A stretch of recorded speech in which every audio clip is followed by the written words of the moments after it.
Ya, Assalamualaikum warahmatullahi wabarakatuh. Recording in Waalaikumsalam. progress. Ya, ini yang join hanya segini nih. Teman-temannya nggak ada yang join lagi.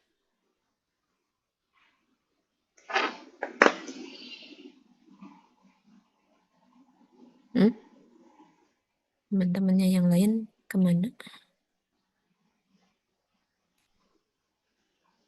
Belum tahu cuman udah diinfokan di grup.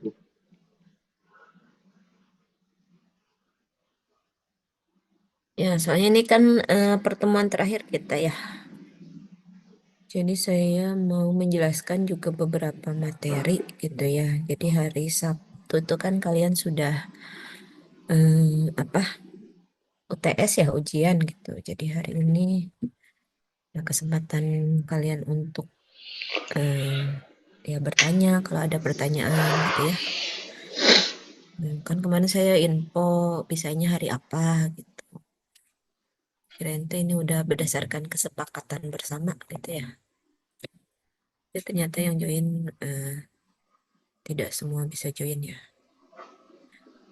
Ini saya gabungkan juga ya sama anak reguler. Mungkin di sini ada beberapa yang sudah join juga gitu ya. Jadi walaupun kalau anak reguler hari Rabu besok masih ketemu ya.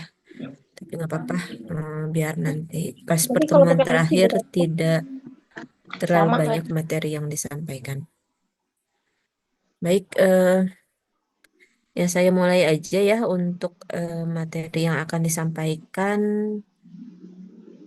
Yang pertama itu terkait fotosintesis ya. Ini sebenarnya sudah materi ini sudah saya sampaikan ya ke teman-teman dan teman-teman waktu itu saya minta untuk membuat ringkasannya gitu ya. Jadi harusnya sih sudah membaca ya terkait materi ini, tapi ya kita bahas saja gitu ya. Barangkali mungkin ada yang masih belum dipahami walaupun sudah membaca dan membuat ringkasan. Nah, nanti soalnya setelah ini juga masih ada materi eh, satu lagi ya terkait metabolisme asam amino gitu ya, baik itu proses biosintesisnya maupun proses katabolismenya. Oke, kita mulai saja. Materi yang pertama terkait fotosintesis. Jadi kalau untuk materi ini sebenarnya masih nyambung ya dengan proses metabolisme karbohidrat. Mungkin beberapa minggu lalu sudah disampaikan bahwa proses biosintesis karbohidrat itu agak sedikit berbeda ya antara di tumbuhan ataupun di hewan. Nah, jadi kalau yang eh, apa? Kalau di hewan kan kemarin sudah disampaikan proses metabolisme atau biosintesis karbohidratnya itu bisa melalui gluconeogenesis gitu ya. Kalau itu untuk membentuk glukosa gitu atau bisa juga melalui proses glucogenesis dalam pembentukan glikogen gitu ya. Terus bisa juga apa? eh, Ya kalau yang intinya sih plus proses gluconeogenesis gitu. Nah, kalau untuk di tumbuhan itu lebih ada lebih spesifik lagi ya untuk proses proses biosintesis karbohidratnya walaupun tetap ada proses gluconeogenesis tetap terjadi gitu ya di tumbuhan tapi itu bukan jalur utama. Nah, jalur utama untuk tumbuhan itu sendiri melakukan proses biosintesis itu adalah melalui proses fotosintesis ya, terutama untuk ya tumbuhan hijau ya atau yang mengandung klorofil gitu.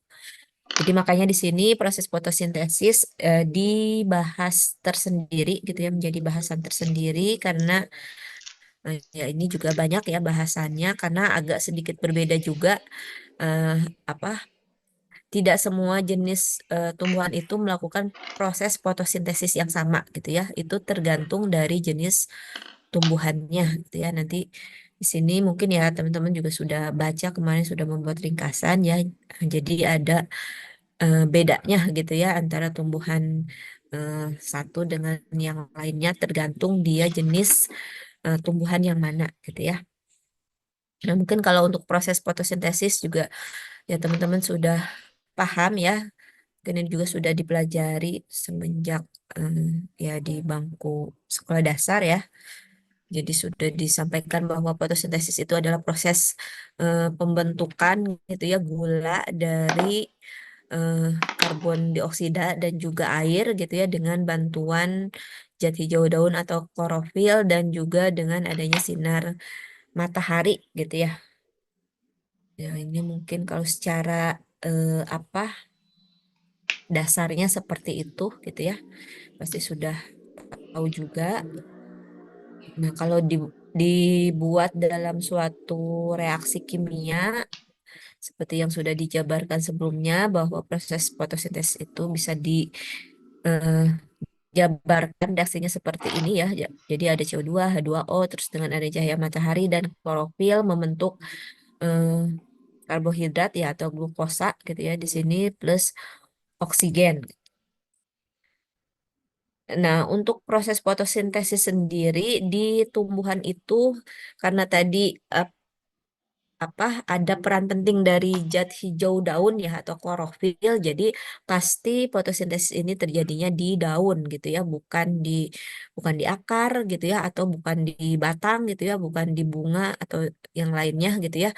Karena di bagian-bagian itu kan tidak ada klorofil tadi gitu ya. Jadi makanya kenapa fotosintesis ini pasti terjadinya itu di daun gitu ya atau eh, lebih tepatnya itu di eh, apa di mesofil gitu ya yang dimana di mesofil ini sendiri tadi banyak terdapat kloroplas ya yang dimana kloroplas ini eh, ada tempat gitu ya di mana si klorofil itu berada gitu ya. Nah, kalau kita lihat bagian-bagian dari daun sendiri, kalau secara lebih mikroskopik gitu ya, jadi di daun itu tadi ada sel mesofil ya, seperti ini. Terus di mana sel mesofil itu tadi ada mengandung kloroplas gitu ya, kloroplas, terus juga ada ini tilakoid dan lain sebagainya gitu ya. Eh, Kalau digambarkan ya seperti ini penampang dari daun itu sendiri gitu ya. Nah, di kloroplas itu sendiri tadi ada namanya tilakoid, granum, soma, dan lain sebagainya. Nah, mungkin ini sebenarnya struktur sel dari tumbuhan itu pasti sudah waktu itu sudah disampaikan ya di awal pertemuan biokimia satu pasti sudah disampaikan terkait struktur sel dari sel hewan ataupun sel tumbuhan ya. Terutama ini yang kita bahas itu adalah sel tumbuhan gitu ya. Jadi di mana bagian apa mesofilnya, di mana tadi ada tilakoid dan sebagainya gitu ya. Ini pasti sudah disampaikan di biokimia satu. Jadi mungkin bisa dibaca-baca kembali ya. Nah, eh, jadi yang paling utama tadi yang terlibat ya zat yang terlibat dalam reaksi fotosintesis itu ya utamanya ada CO2 gitu ya, ada H2O atau air dan kemudian yang dibentuknya itu adalah bentuk glukosa dan juga oksigen, terus juga ada cahaya cahaya matahari dan tentunya yang tak kalah pentingnya itu adalah klorofil ya. Nah, klorofil itu sendiri sebenarnya ada dua jenis ya. Ada klorofil A dan klorofil B gitu ya yang mereka punya fungsinya masing-masing dalam menyerap sinar matahari ya yang digunakan oleh tumbuhan itu untuk proses fotosintesis. Nah, kalau secara struktur klorofil itu bentuknya seperti ini, dia termasuk ke dalam senyawa bioanorganik ya, di mana dia ada apa? Ada jadi seperti eh, molekulnya itu adalah molekul kompleks gitu ya yang terdiri dari atom pusat yaitu Mg yang dikelilingi oleh ya disebut ya ligannya gitu ya yaitu ini apa ya ini dari senyawa organiknya gitu ya. Jadi ada bagian anorganiknya dan ada bagian organiknya. Jadi mirip juga seperti struktur pada hemoglobin gitu ya yang membedakan hanya ya ini kalau hemoglobin itu kan ion pusatnya itu adalah Fe ya. Kalau klorofil ini atom pusatnya itu adalah Mg.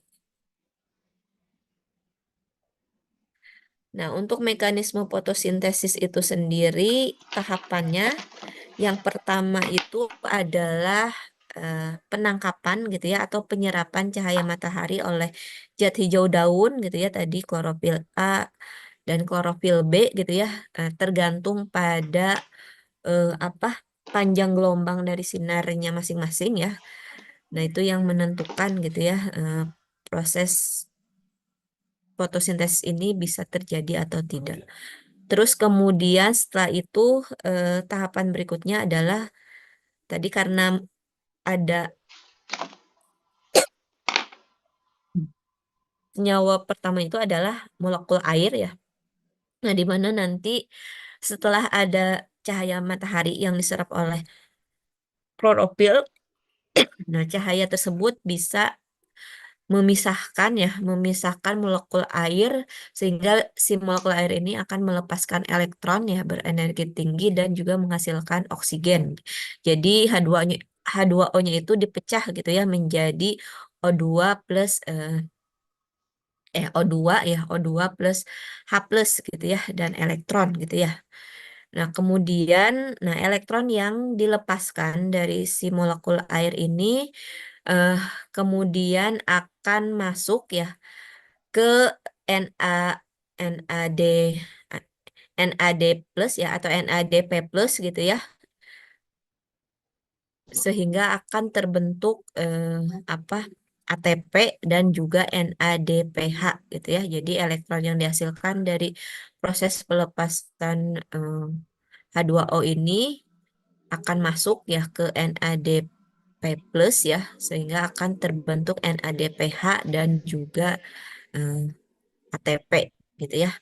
Nah, ini tahapan ini disebut dengan reaksi terang gitu ya.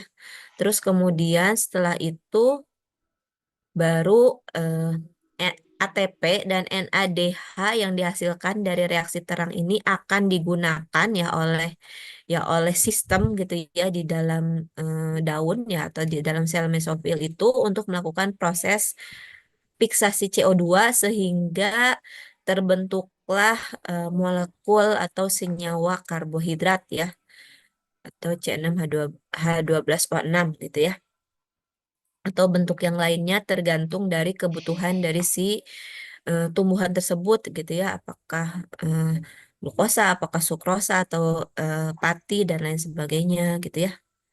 Nah, ini proses fiksasi CO2 ini disebut dengan reaksi gelap gitu ya. Jadi kalau reaksi terang itu adalah sebenarnya itu adalah tujuannya itu gitu ya adalah untuk menghasilkan energi kimia ya berupa molekul ATP dan NADPH gitu ya yang dimana molekul energi kimia atau ATP dan NADPH ini dihasilkan karena adanya perubahan energi cahaya ya dari cahaya matahari gitu ya energi cahaya matahari masuk ke dalam eh, tadi sel mesofil atau kloroplas gitu ya di mana di situ eh,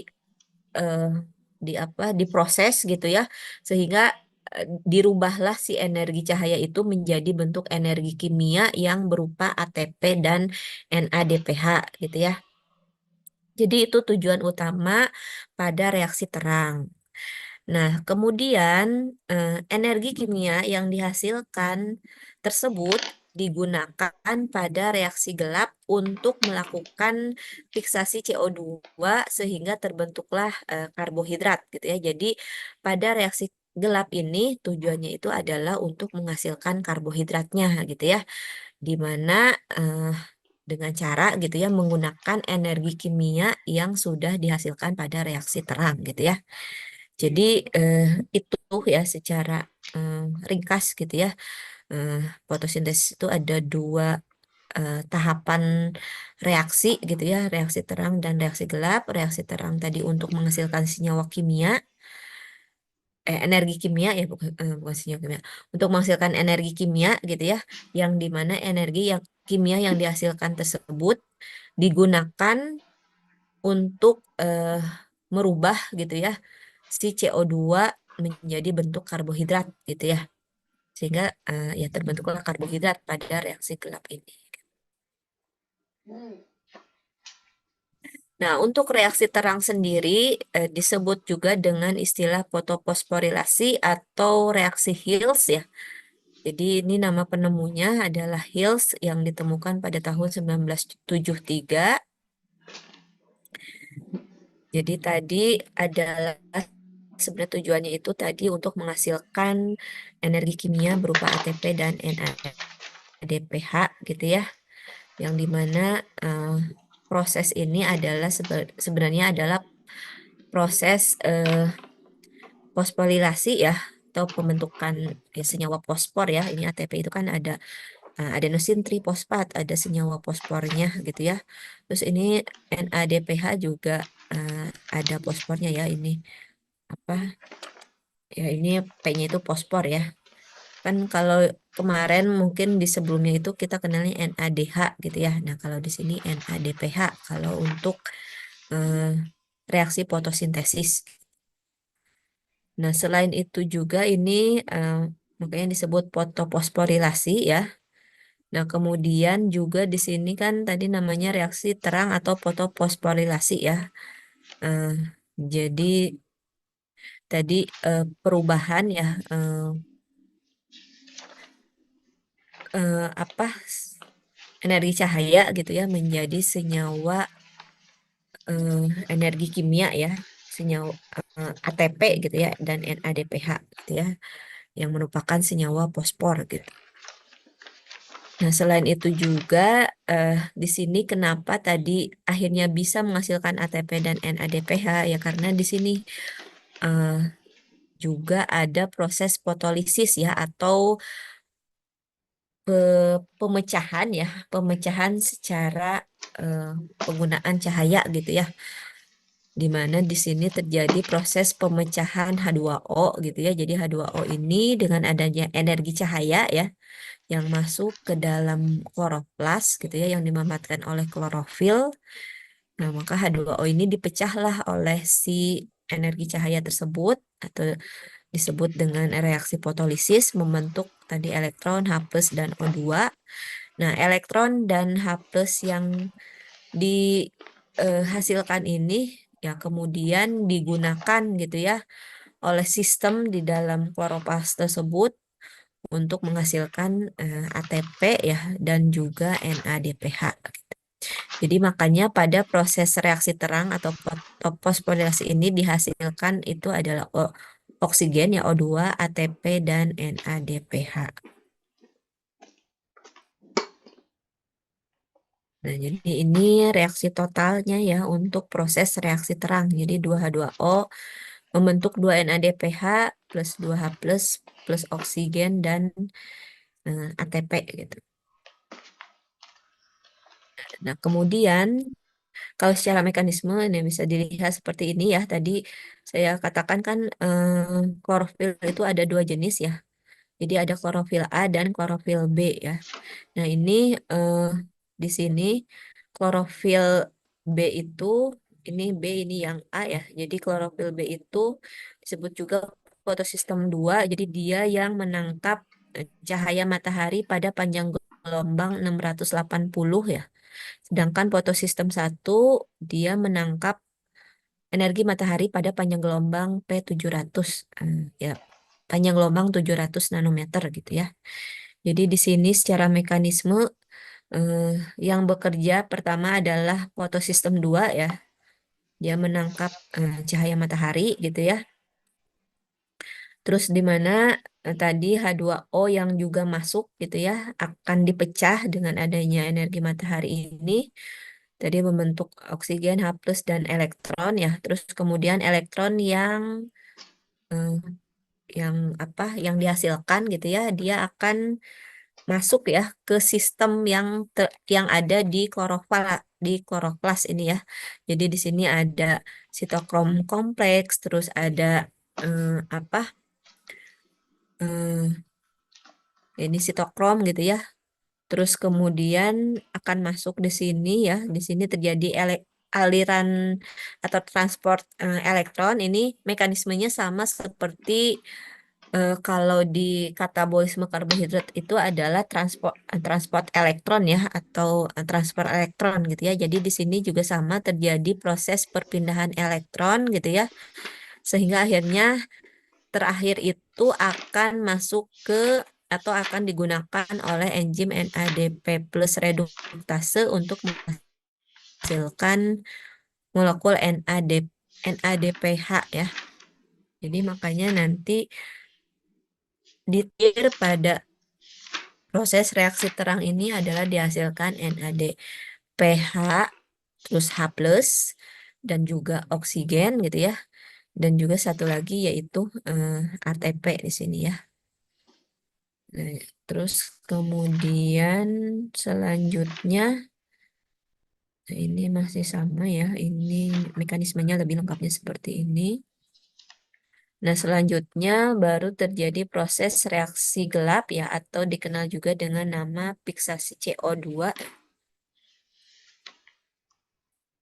Jadi di mana tadi ATP dan NADH yang dihasilkan pada reaksi terang digunakan untuk fiksasi CO2 artinya untuk merubah gitu ya CO2 menjadi bentuk karbohidrat kompleks gitu ya. Jadi kalau dibuat reaksinya seperti ini CO2 ditambah NADPH ya ditambah H plus dan juga ATP. Nah, ini kan hasil dari reaksi terang gitu ya sehingga terbentuklah ini glukosa ya CN12O6 2 NADP 18 ADP 8 fosfat dan 6H2O.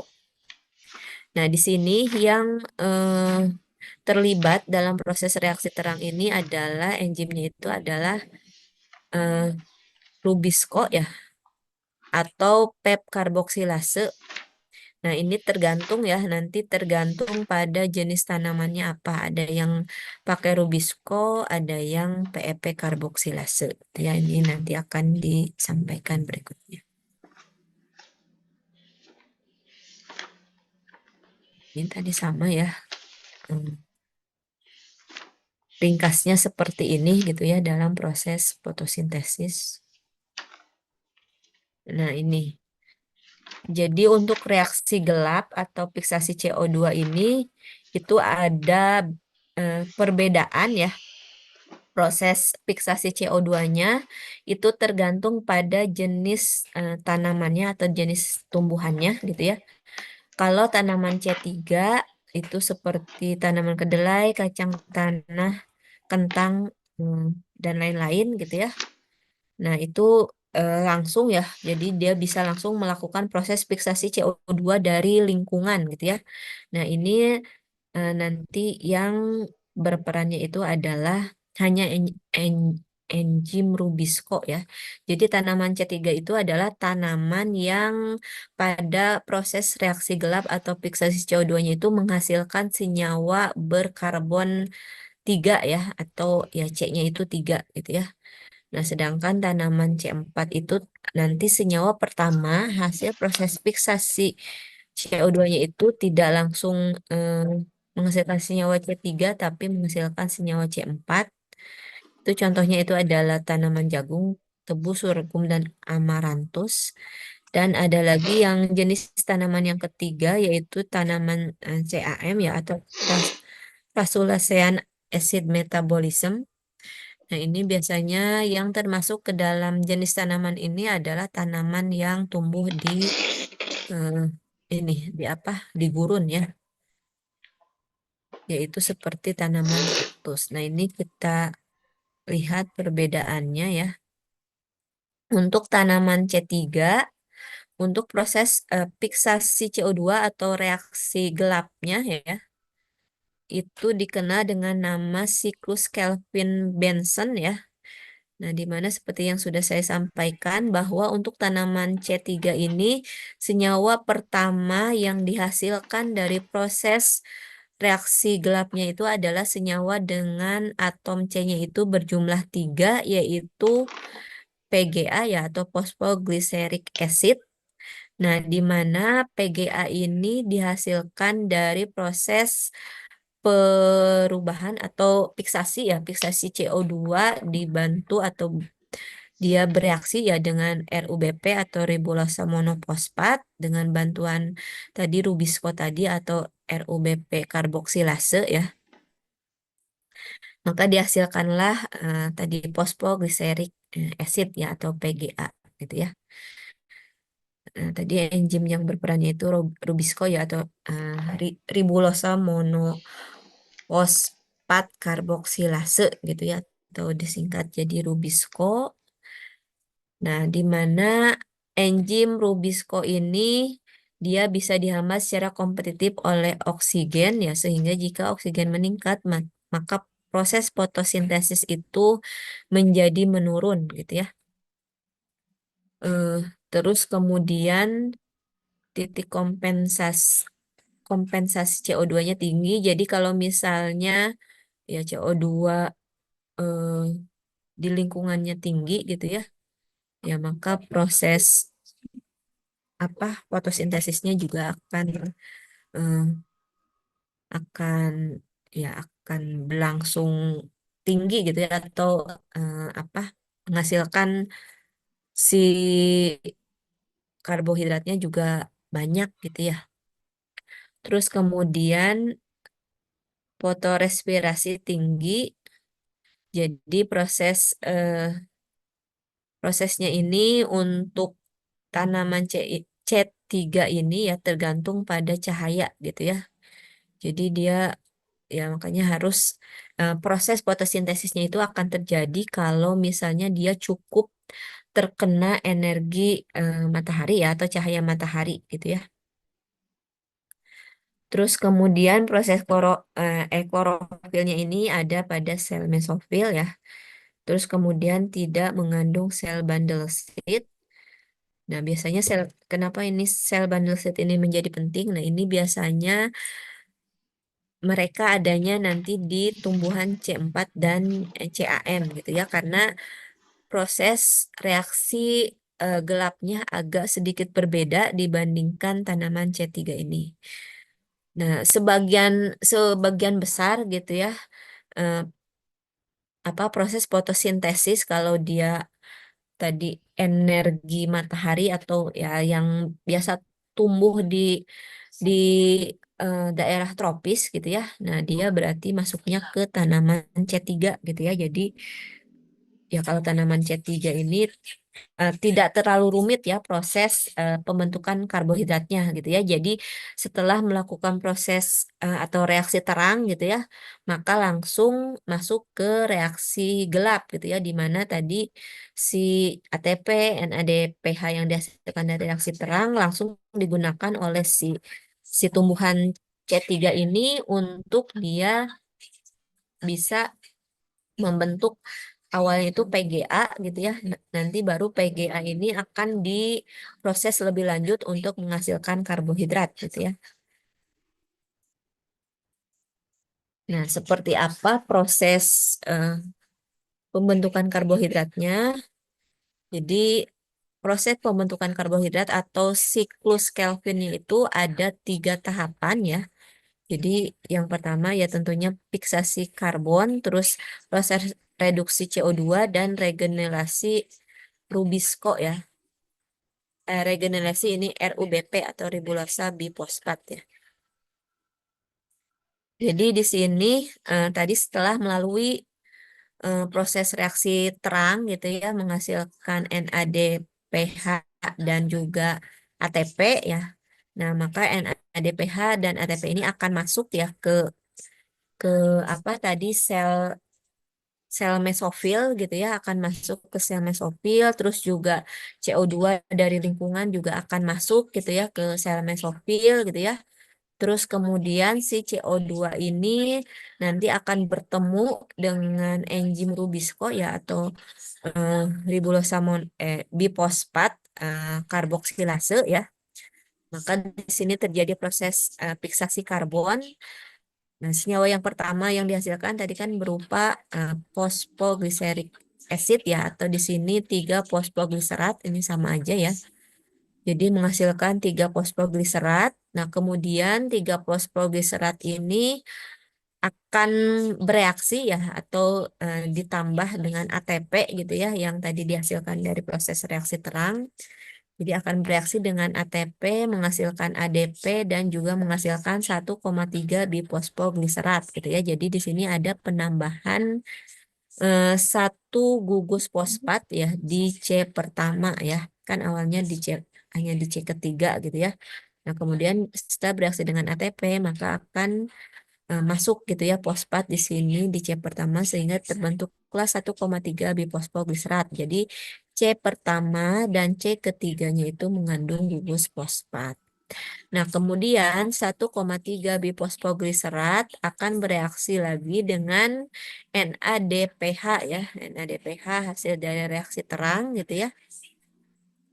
Sehingga terbentuklah NADP plus dan 6 fosfat gitu ya. Jadi fosfatnya ini satu ya di C pertama ini dilepaskan lagi gitu ya, dilepaskan sehingga terbentuklah gliseraldehid 3 fosfat ya atau G3P gitu ya. Nah, kemudian di sini kan kita bisa lihat ya eh, yang masuk itu ada 3 molekul CO2 gitu ya. Nah, dari 3 molekul CO2 ini dibentuk menjadi 6 ya, 6 molekul PGA ya atau 6 molekul 3 fosfogliserat. Nah, eh, 6 molekul 3 fosfogliserat ini itu eh, kan ini CO2 itu dengan adanya enzim Rubisco itu dia bereaksi dulu dengan ini ya 3 ribulosa bifosfat gitu ya. Jadi kenapa di sini ada 6 gitu ya, 6 molekul karena dia 3 CO2 bereaksi dengan 3 RUBP gitu ya. Jadi kan ada apa? Di sini kan ada 5 di sini 8 ya. 3 dikali 5 15 ya, 15. Terus ditambah eh, 3 kan 15 berarti 18 ya, 18C gitu ya. Nah, di sini kan PGA-nya itu 3C ya, berarti ada 6 molekul gitu ya sih. Kan berarti 6 dikali 3 ya, jadi 18C gitu ya. Nah, jadi ada 6 molekul PGA gitu ya. Di sini ada 6 molekul PGA, terus di sini ada 6 molekul 1,3 bifosfoglycerat gitu ya. Nah, setelah berubah menjadi gliseraldehyde 3 fosfat juga tetap 6 molekul ya karena di sini masih 3C ya. Nah, tapi dari 6 molekul gliseraldehyde 3 fosfat ini yang 5 molekulnya tetap di jalur ya atau di siklus gitu ya. Nah, sedangkan yang satu molekulnya itu dia keluar ya. Dia keluar dari sel mesofil gitu ya. Dia keluar dari sel mesofil. Nah, di mana yang satu molekul keluar ini itu digunakan gitu ya oleh sel itu untuk dia berubah menjadi glukosa gitu ya. Nah, ini mungkin nyambung dengan yang sudah saya jelaskan waktu beberapa minggu lalu ya tentang pembentukan glukosa dan juga pati ya pada tumbuhan gitu ya. Nah, itu kan sebenarnya masih dalam bentuk glyceraldehyde 3 fosfat gitu ya. Glyceraldehyde 3 fosfat baru bertemu dengan ya enzim sesuai dengan eh, penggunaannya ya, apakah untuk membentuk glukosa atau pati gitu ya. Nah, baru nanti dia akan dirubah jadi di eh, proses yang berbeda dari siklus Kelvin gitu ya. Kalau siklus Kelvin ini tujuannya itu tadi hanya untuk fiksasi CO2 gitu ya. Jadi dia merubah si CO2 lingkungan menjadi bentuk ya senyawa organik ya sebagai prekursor atau pembentuk senyawa glukosa dan karbohidrat gitu ya. Nah, lanjut. Jadi satunya gitu ya, satu molekul gliseraldehyde 3 fosfat dia keluar dari jalur untuk pembentukan karbohidrat atau glukosa dan juga senyawa karbohidrat lain. Nah, sedangkan 5 molekulnya dia tetap di jalur ya di atau di siklus Kelvin ini gitu ya. Di mana 5 molekul gliseraldehyde 3 fosfat tersebut nanti akan bereaksi kembali dengan ATP ya untuk menghasilkan ribulosa bifosfat lagi gitu ya. Jadi ketika ada CO2 lagi maka siklus ini akan terus berjalan gitu. Nah, jadi makanya kenapa kalau misalnya eh, kondisi atau keadaan CO2 di lingkungan itu banyak gitu ya, terus ribulosa bifosfatnya itu juga ya tersedia gitu ya.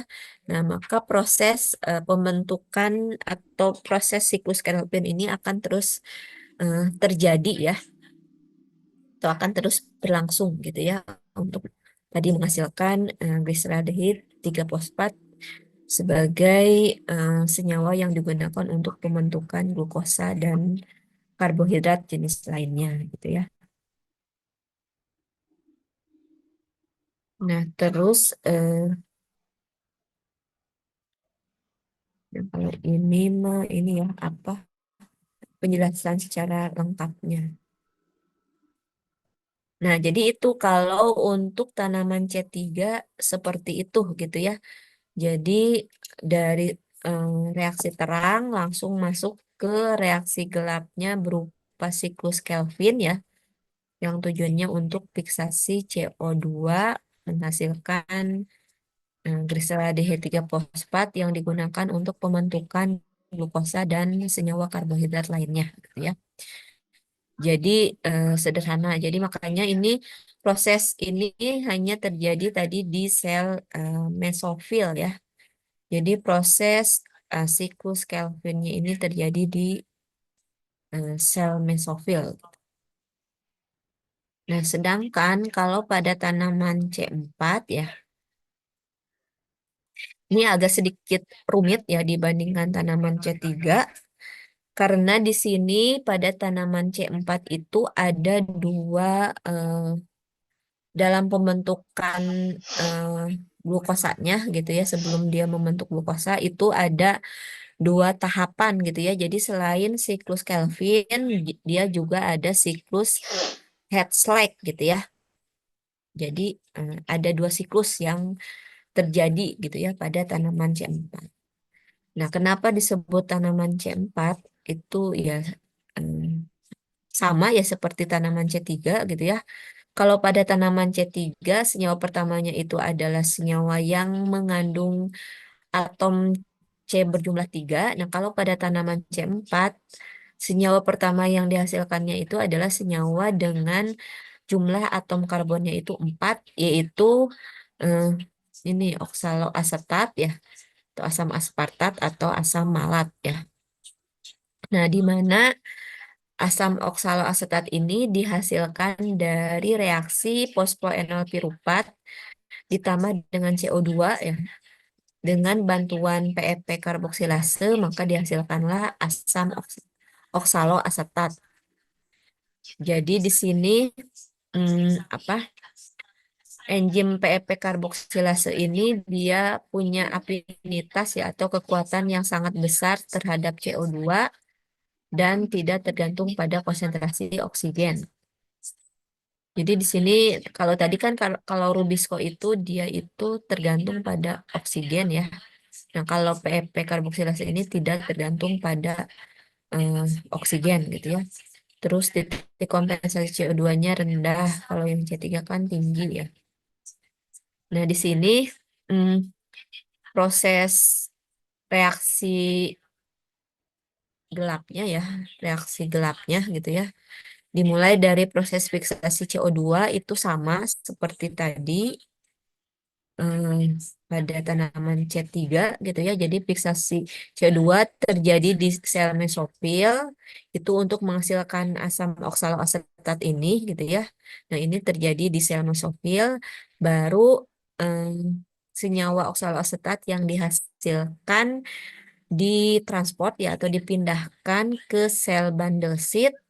Nah, di sel bundle seed ini baru nanti akan si asam oksaloasetat ini akan dipecah lagi gitu ya sehingga akan menghasilkan CO2. Nah, CO2 yang dihasilkan dari proses pemecahan asam oksaloasetat ini kemudian baru masuk ke siklus Kelvin gitu ya. Jadi makanya kenapa tadi saya katakan pada tanaman C4 ini terjadi dua siklus ya sebelum pembentukan eh, itu apa karbohidrat ya atau glukosa gitu ya. Jadi ada yang pertama terjadi itu adalah siklus Hertzsprung yang terjadi pada sel mesofil, kemudian dilanjutkan siklus Calvin yang terjadi di sel bundle seed gitu ya. Jadi makanya enzimnya juga ada dua di sini untuk tanaman C4. Kalau proses atau siklus Hertzsprung-nya itu dikatalisis oleh enzim PEP karboksilase, sedangkan siklus Calvin-nya oleh enzim Rubisco ya, sama seperti pada itu apa? Pada siklus Calvin pada tanaman C3. Nah, jadi di sini pada tanaman C4 banyak mengandung sel bundle seed selain sel mesofil gitu ya. Fotorespirasi rendah. Jadi CO2 hasil respirasi bisa dimanfaatkan lagi dalam siklus Hertzsprung dan siklus Kelvin. Terus ada dua siklus tadi ya, siklus Hertzsprung dan siklus Kelvin, dan enzimnya tadi juga ada dua, Rubisco dan PEP karboksilase. Nah, jadi di sini mekanisme untuk proses fotosintesis tanaman C4 ya. Eh, Kalau reaksi terangnya sama ya, semua tanaman sama, jadi hanya perubahan gitu ya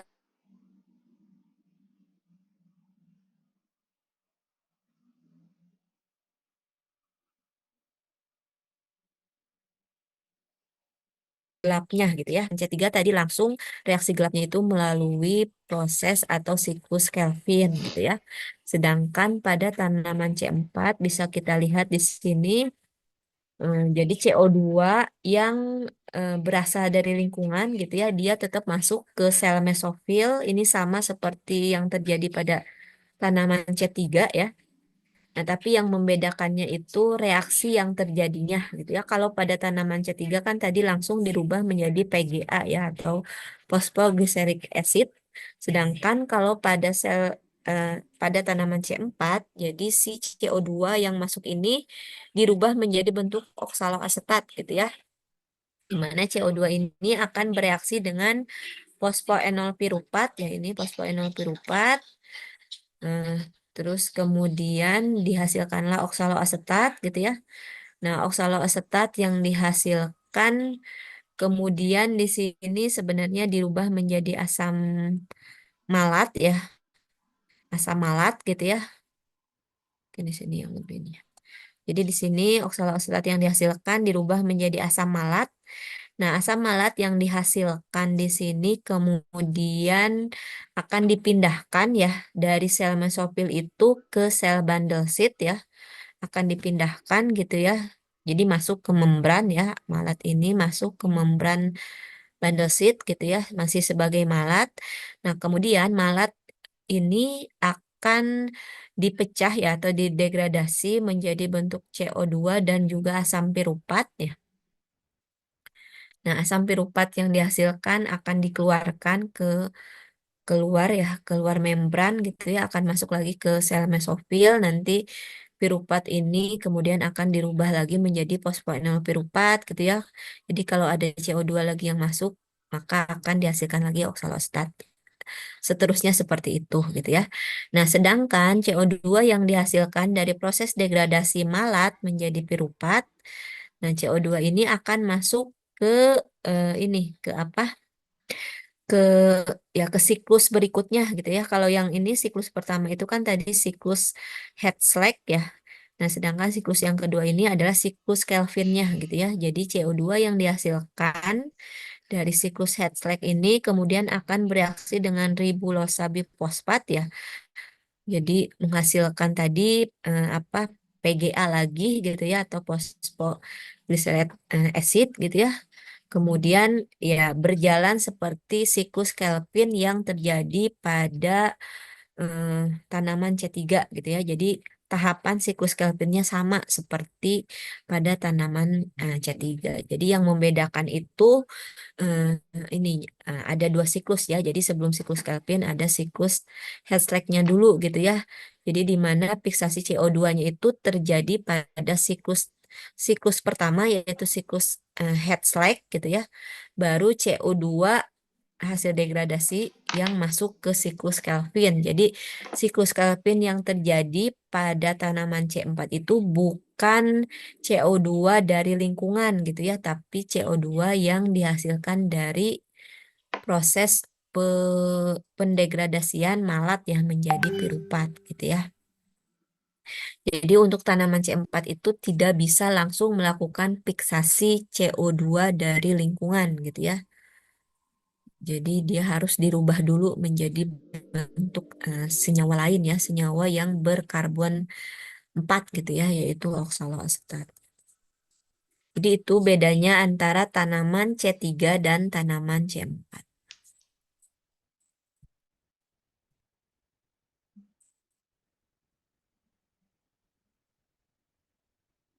Nah, sedangkan yang selanjutnya adalah tanaman CAM ya, atau tadi Crassulaceae acid metabolism ya.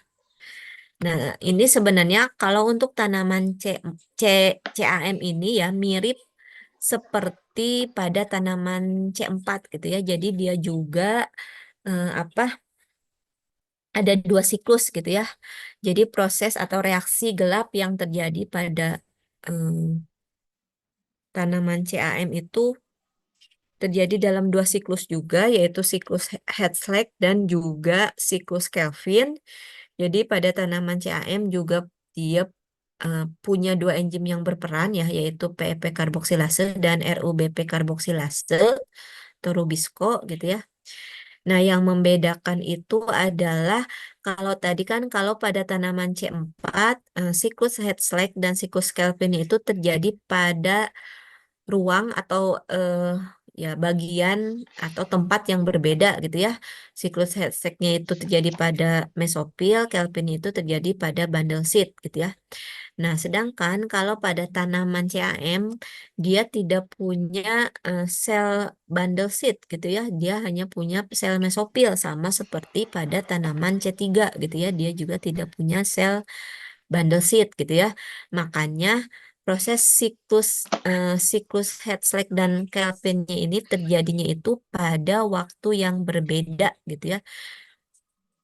Jadi apa di sini pada malam hari itu stomata daunnya itu membuka sehingga terjadi proses fiksasi CO2. Jadi di sini pada malam hari terjadi siklus Hertzsprung ya, sedangkan pada siang hari terjadi siklus Kelvin gitu ya. Kalau pada C4 itu kan tadi Hertzsprung itu pada mesofil, sedangkan Kelvinnya itu pada bundle seed gitu ya. Nah, kalau CAM siklus Hertzsprung-nya itu terjadi pada malam hari, sedangkan siklus Kelvinnya itu terjadi pada siang hari gitu ya. Tapi sama-sama terjadi pada sel mesofil gitu.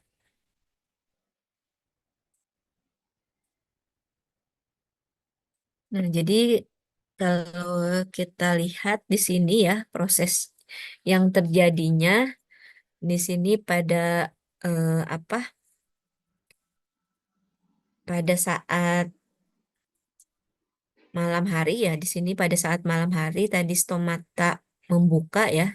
Jadi CO2 bisa masuk gitu ya, CO2 dari lingkungan bisa masuk sehingga pada malam hari terjadi tadi proses atau siklus Hertzsprung ya, CO2 dirubah menjadi bentuk oksaloasetat gitu ya, menjadi bentuk oksaloasetat, kemudian oksaloasetatnya itu dirubah menjadi bentuk malat.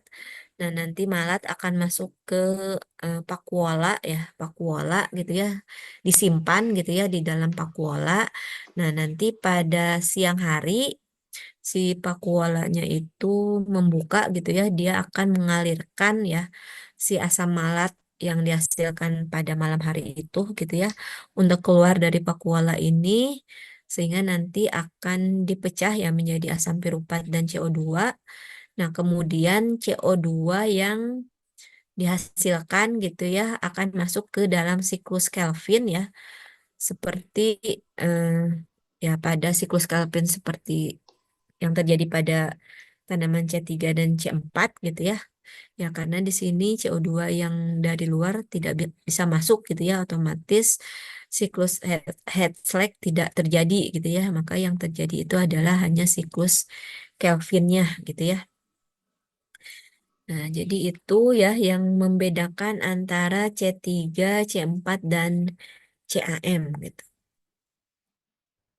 Ya, jadi kalau pada tanaman C4 tadi terjadi pada tempat yang berbeda gitu ya, head slack-nya itu pada sel mesofil, sedangkan siklus Kelvin pada bundle seed.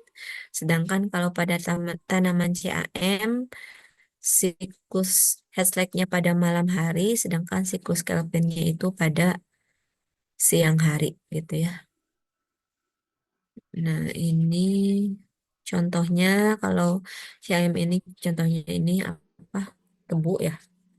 Kalau ini CAM contohnya tadi bisa kaktus atau ini nanas gitu. Nah, jadi itu ya untuk materi terkait fotosintesis ya. Beda antara proses fotosintesis yang terjadi pada tanaman C3, C4, dan CAM ya. Oke, itu materi yang pertama. Ada yang mau ditanyakan?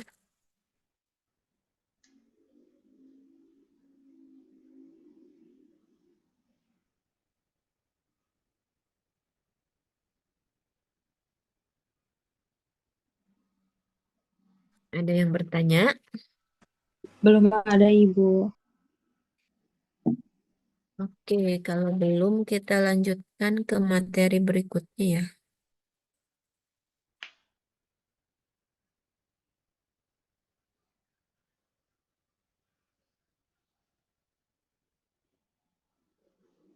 Nah, oke, ini materi berikutnya terkait metabolisme urea dan asam amino atau protein gitu.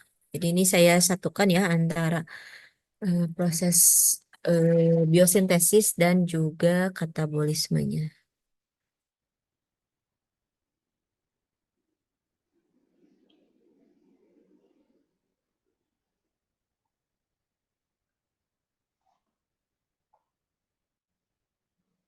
Oke.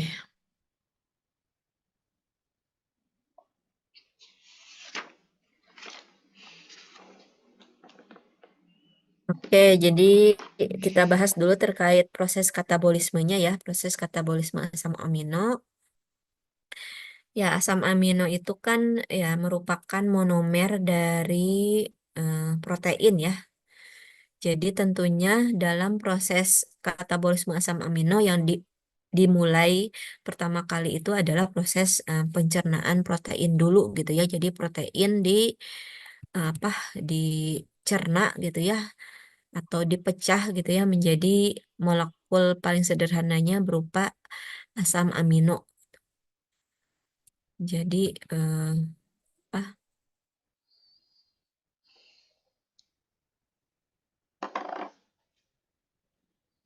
Ya, jadi eh, ya dimulai dari proses pencernaan protein menjadi bentuk asam amino. Nah, kalau proses pencernaan protein itu tidak, kalau karbohidrat kan waktu itu disampaikan proses pencernaannya itu sudah dimulai dari mulut ya. Nah, kalau protein eh, apa itu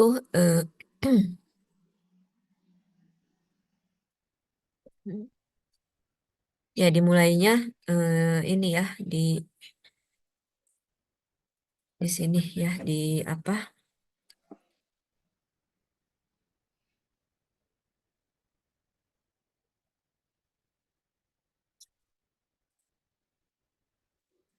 Di sini nggak ada ya.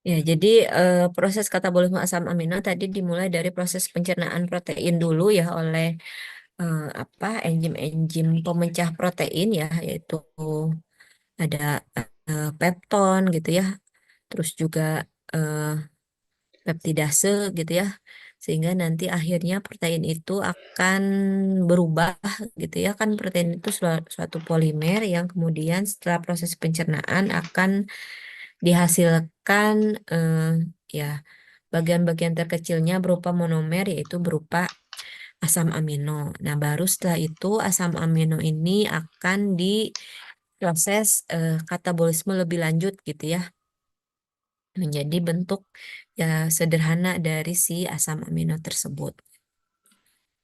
Nah, kalau untuk asam amino ya saya yakin sudah paham ya strukturnya seperti apa. Terus juga kita mengenal ada 20 jenis asam amino ya sebagai eh, monomer dari protein ya, ada 20 jenis asam amino gitu ya.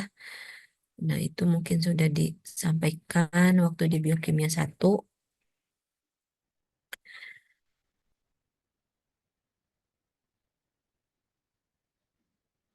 Nah, kemudian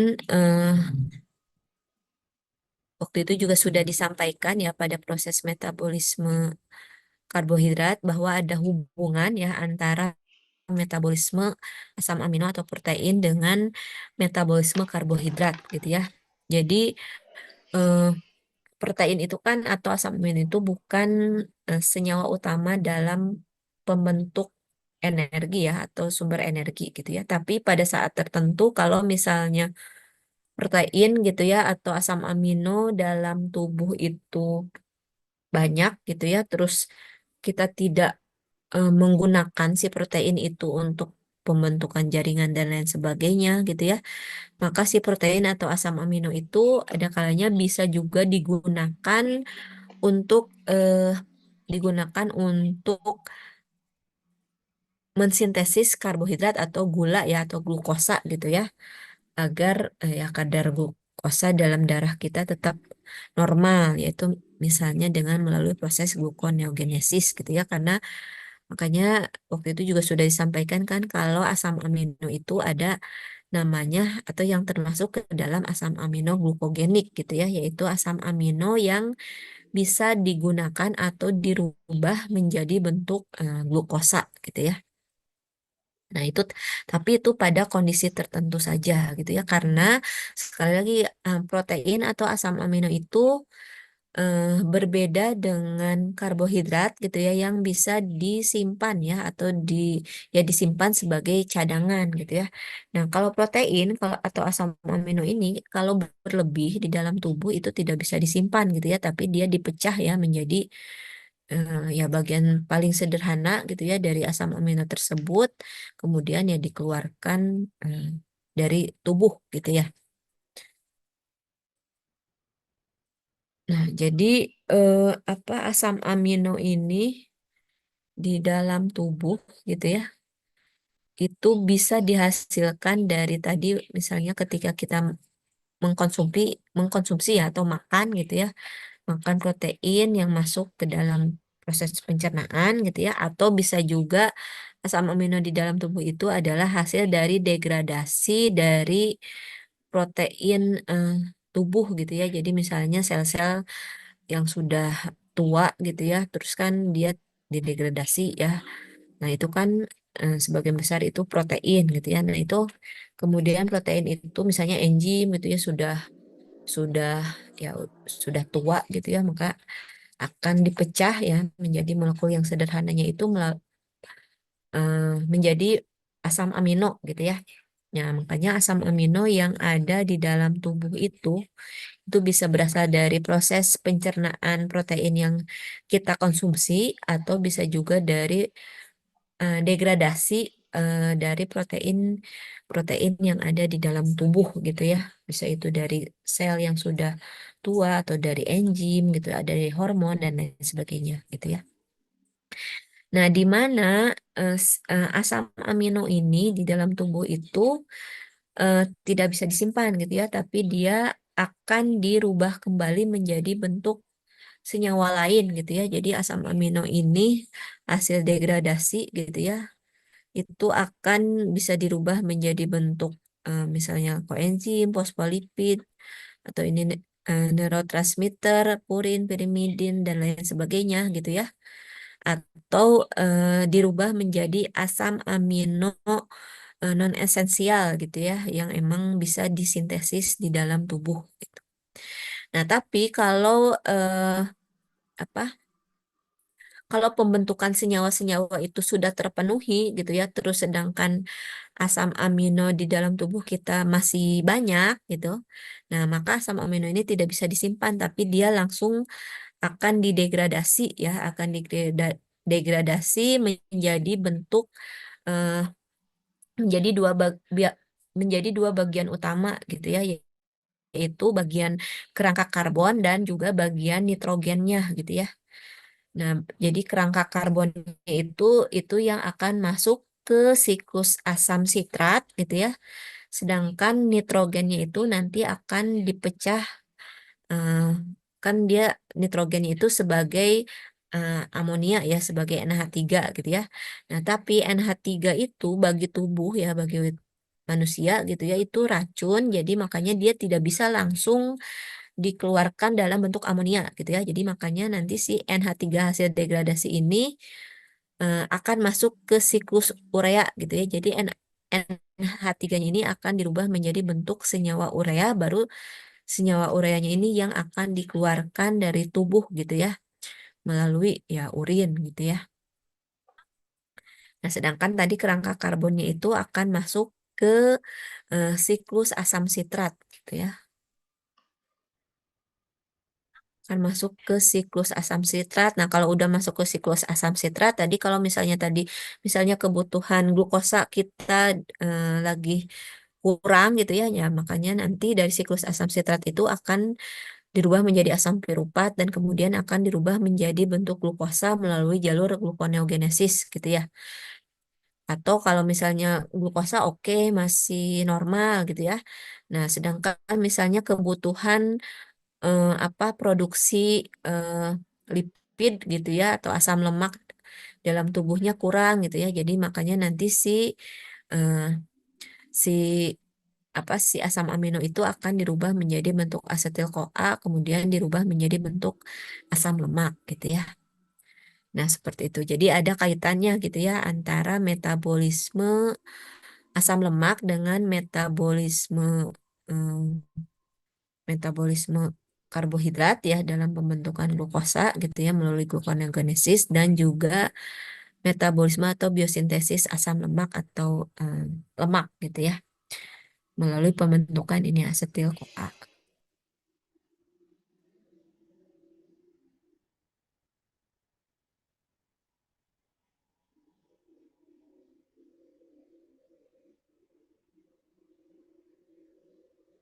Nah, jadi tadi ya, jadi asam lemak atau protein ini tidak bisa disimpan karena dia punya masa simpan atau turnover ini gitu ya. Jadi dia hanya singkat lah waktu waktu paruh dari si asam amino atau protein ini singkat gitu ya. Jadi tidak bisa disimpan seperti lemak atau karbohidrat. Jadi makanya dia harus dirubah lagi menjadi bentuk yang lainnya langsung ya, langsung dirubah.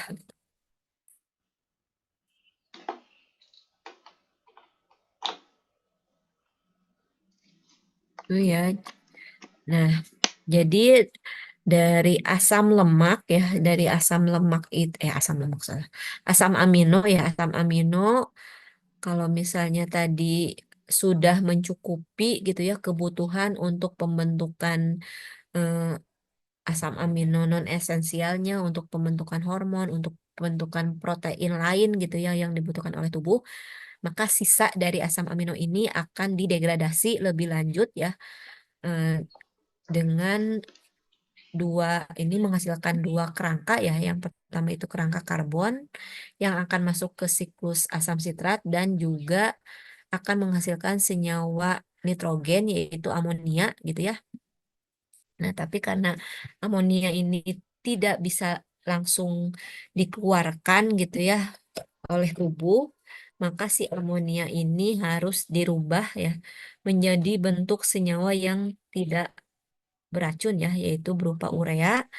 Maka si amonia ini akan masuk ke siklus urea ya dengan 3 tahapan ya. Yang pertama ini tahapannya yaitu transaminasi, terus pembentukan amonia, baru yang terakhir itu adalah pembentukan urea. Nah, tapi tidak semua ya, tidak semua organisme itu si amonia yang dihasilkan itu dirubah gitu ya. Itu tergantung pada organismenya gitu ya. Jadi ada beberapa organisme yang bisa yaitu mengekspresikan atau mengeluarkan nitrogennya juga dalam bentuk amonia gitu ya. Misalnya pada apa eh, pada organisme tertentu, misalnya kalau di sini ada juga yang dirubah menjadi asam urat gitu ya. Nah, tapi kalau untuk manusia dia harus dirubah menjadi bentuk urea. Nah, tahapannya tadi yang pertama itu kan tahapannya yaitu transaminasi ya. Jadi urea apa? Amonia ya yang dihasilkan dari proses degradasi ya. Itu nanti akan bereaksi gitu ya.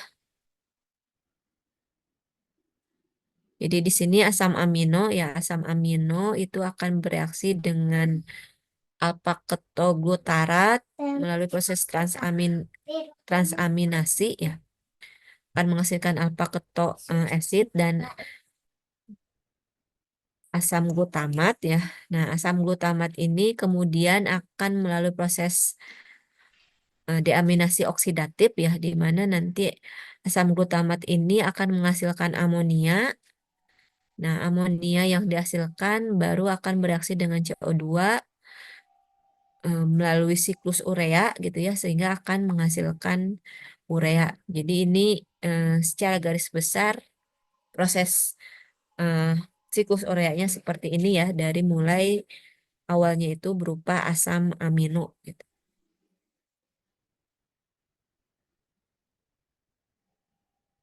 Nah, kemudian ini nggak usah nih ya.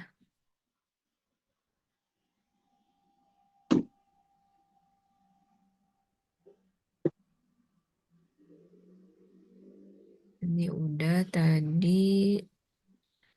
Nah, langsung aja ke siklus ureanya ya.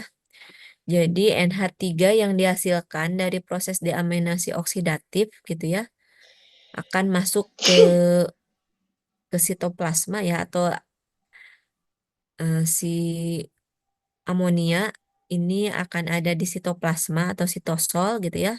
Terus bereaksi dengan CO2 yang ada di sitosol. Terus dengan bantuan ini enzim ini ya karbamoil fosfatase gitu ya. Sehingga akan dihasilkan eh, ini karbamoil fosfat ya. Karbamoil fosfat gitu ya. Nah, karbamoil fosfat yang dihasilkan kemudian akan bereaksi dengan ornitin ya, akan bereaksi dengan ornitin gitu ya, membentuk sitrulin. Nah, ini masih di sitoplasma ya. Nah, kemudian si sitrulin yang dihasilkan itu akan masuk ke membran ya, akan masuk ke membran gitu ya.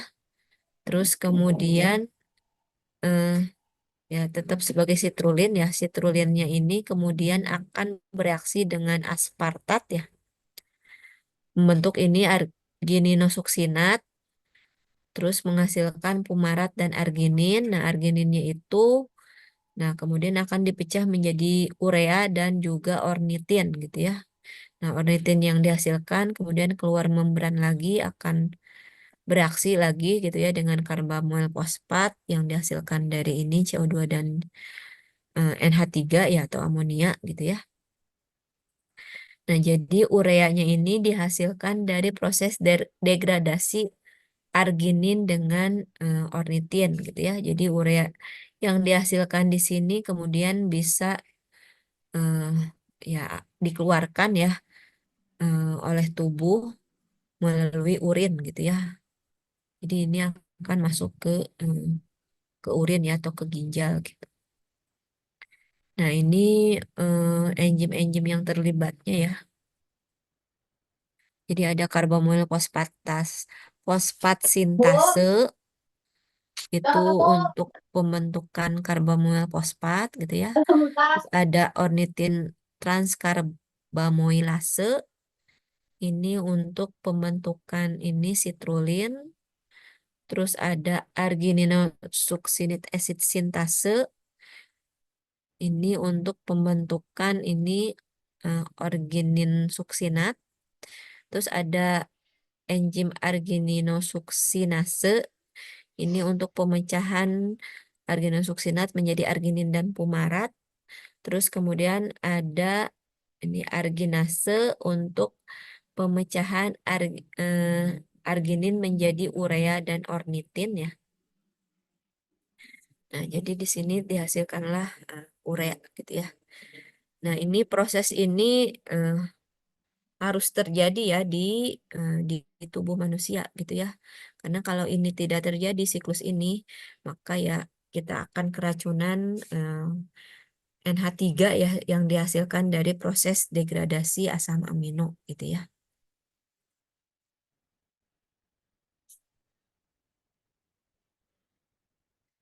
Nah, makanya kalau misalnya terjadi kelainan ya pada siklus urea ini akan menyebabkan gangguan-gangguan tertentu. Misalnya di sini seperti apa hiperamonemia, es, ensefalopati, alkalosis respiratory gitu ya. Nah, ini gangguan-gangguan yang mungkin terjadi ketika tidak ya ini proses siklus ureanya itu tidak terjadi secara normal.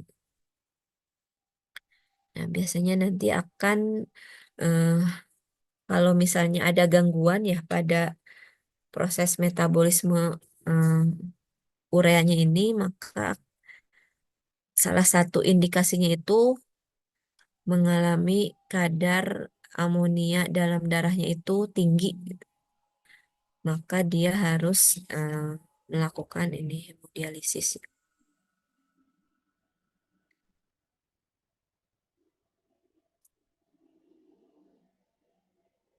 Nah, ini misalnya kenapa tadi amonia ini toksik ya atau racun terhadap tubuh manusia ya. Di sini ada beberapa gejala ya yang bisa disebabkan kalau kita keracunan amonia. Jadi di sini misalnya contoh-contoh gejala ya terjadi keracunan amonia. Di sini gemetar, bicara cadel, penglihatan kabur, koma, terus kalau tidak segera teratasi ya mengakibatkan kematian. Nah, di sini kenapa amonia ini bersifat toksik? Itu sebenarnya toksiknya itu terhadap otak manusia gitu ya, karena amonia ini akan bereaksi dengan alfa ketoglutarat yang ada di otak menghasilkan glutamat gitu ya. Jadi alfa ketoglutaratnya ini akan menipis kadarnya di otak sehingga terjadi gangguan fungsi ini apa proses siklus asam sitratnya atau TCA ya itu terganggu gitu ya proses siklus asam sitrat ya atau TCA-nya itu menjadi terganggu pada ya otak ya saraf otak gitu ya. Jadi makanya kenapa amonia ini toksik ya terutama untuk jaringan otak.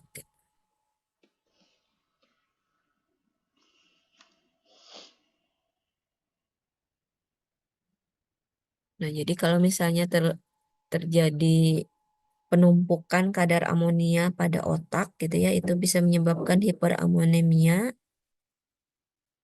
Jadi menyebabkan ini ya otaknya itu kalau yang normal bentuknya seperti ini, dan kalau terjadi hiperamonemia menjadi eh, ya umurnya itu lebih tua gitu ya. Padahal harusnya seperti ini gitu ya. Jadi otaknya mengerucut gitu, tidak berkembang gitu ya.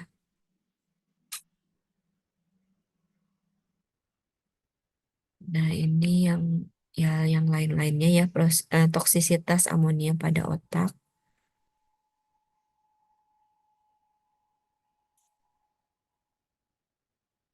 Nah, tadi ya untuk proses katabolismenya atau proses degradasinya untuk asam amino ya.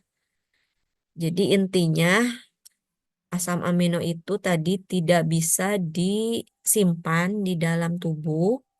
Kalaupun berlebih gitu ya, sudah tidak dipakai lagi untuk kebutuhan pembentukan protein tubuh, maka si amonia ini harus didegradasi gitu ya, atau akan didegradasi menjadi eh, dua dua kerangka utama gitu ya. Jadi ada kerangka karbon dan ada kerangka nitrogen gitu ya. Kalau kerangka karbonnya itu dia akan masuk ke siklus asam sitrat, sedangkan kerangka nitrogennya itu akan masuk ke siklus urea gitu ya untuk dirubah si nitrogen atau dalam bentuk amonianya menjadi bentuk eh, urea. Nah, sedangkan si kerangka karbonnya itu akan diproses lebih lanjut tergantung kepada kebutuhan tubuh. Kalau misalnya tubuh membutuhkan energi yang banyak, berarti si kerangka karbonnya itu akan dirubah menjadi bentuk energi berupa ATP gitu ya. Nah, tapi kalau kerangka karbon kalau misalnya tubuh itu lagi kekurangan glukosa atau glukosa dalam darahnya rendah, berarti si kerangka karbon asam amonia itu akan dirubah menjadi bentuk asam piruvat dan kemudian dirubah menjadi bentuk glukosa melalui gluconeogenesis gitu ya. Nah, tapi kalau misalnya tubuh lagi kekurangan asam lemak gitu ya, nah berarti si kerangka karbonnya itu akan dirubah menjadi bentuk asetil CoA ya, yang kemudian akan dirubah menjadi bentuk asam lemak gitu ya. Nah, tapi kalau kerangka nitrogennya itu kalau di manusia itu pasti akan masuk ke siklus urea gitu ya untuk menghindari keracunan dari si amonia gitu ya. Nah, itu yang utamanya seperti itu untuk proses katabolisme asam amino. Nah, ada yang mau ditanyakan untuk proses katabolisme asam amino?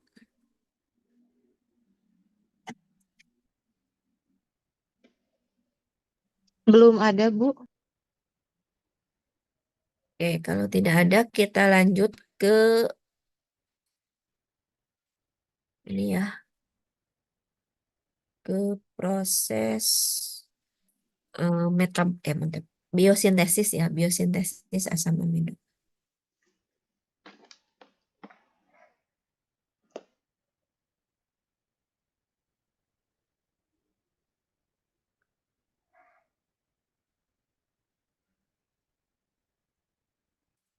Oke, kita lanjut ke proses biosintesis atau anabolisme dari asam amino.